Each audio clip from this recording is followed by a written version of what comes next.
Euroregione News. Martignacco 2030 tra autovelox e varchi creativi.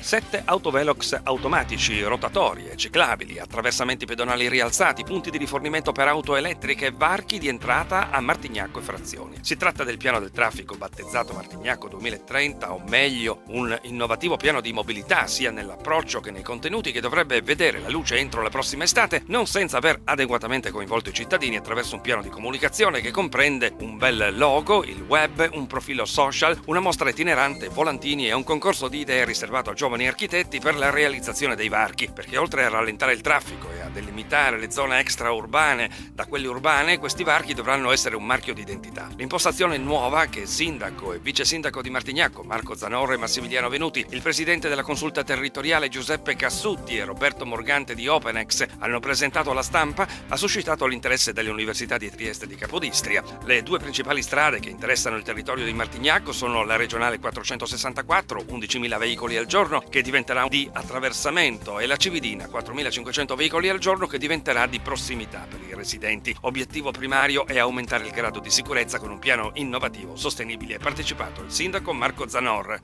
Un piano del traffico innovativo, perché?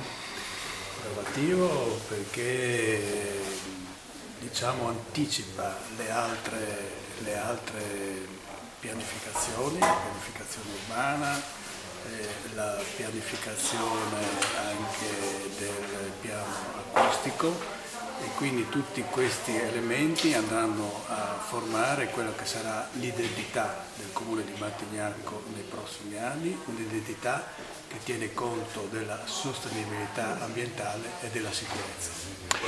Le problematiche della viabilità intorno all'area commerciale di Città Fiera, 20.000 auto al giorno, anche se molto è già stato fatto, vanno invece affrontate con un apposito tavolo allargato a Regione, Provincia e privati che il comune di Martignacco continua a sollecitare. Euroregione News.